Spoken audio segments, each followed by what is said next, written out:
All right, guys, '08 Dodge 2500. Can't see it just real well, but got dark on me. AC compressor on this truck. Passenger side underneath.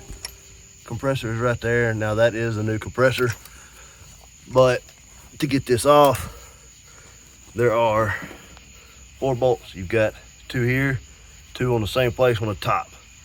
They're about right in there. You can actually go around here, around the side of the frame right there, and go to the top to get to those a whole lot easier than trying to get there, because as you can see, that's pretty tight. So I would take what I did when I changed this one. I took these 2 loose. They won't come all the way out. Just take them loose and where you can slide them back and forth. Top 2 bolts, the one towards the back of the truck up here, I took that one out. The top one up there you can get to fairly easy. So I took that one out last. Before you take all the bolts out, there's a 10mm right here. Take that loose before you take those bolts out and save yourself the headache. Take that bolt out and get the screwdriver and just very lightly pry right here, or on the fitting right there on the corner there.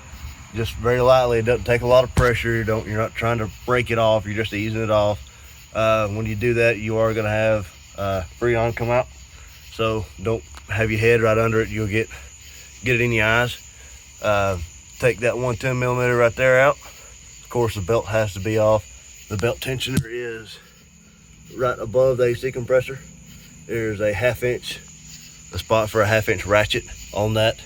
And there's no way I can get where you can see it, but it's on where the pulley is, the actual pulley right there.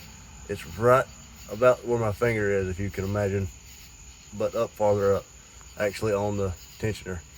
And you pull that, it loosens the belt up. You can take this off. If you're like me and AC compressor locked up and snatch the belt off for you, you don't have that problem.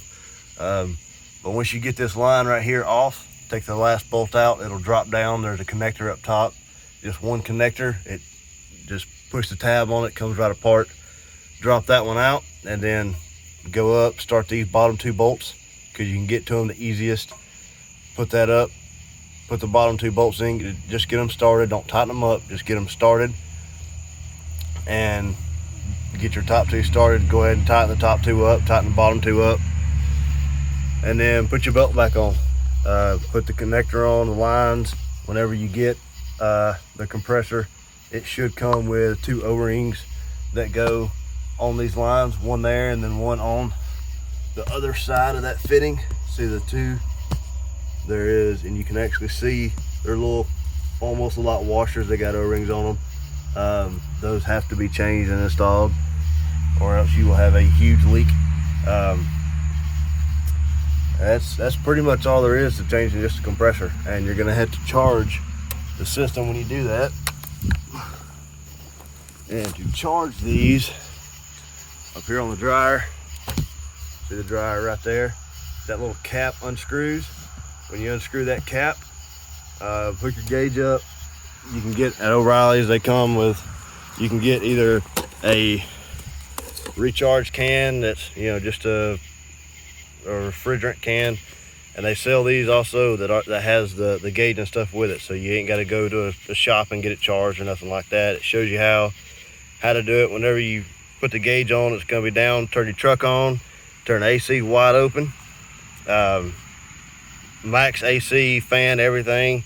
Turn the compressor on, hit your little air conditioner button, and whenever this is up in, I like getting it about where the 40 is on the gauge, which is about center to maybe a little bit over filled, but it's not. As long as you're in the green, you're good. Let that sit for a second. Make sure the compressor cuts on and stays on. As long as the compressor's staying on and all that, you're good. Just wait until that's kind of stays right there in the green on the gauge, and then you should be good to go. All right. Any questions, just let me know. Thanks, sir.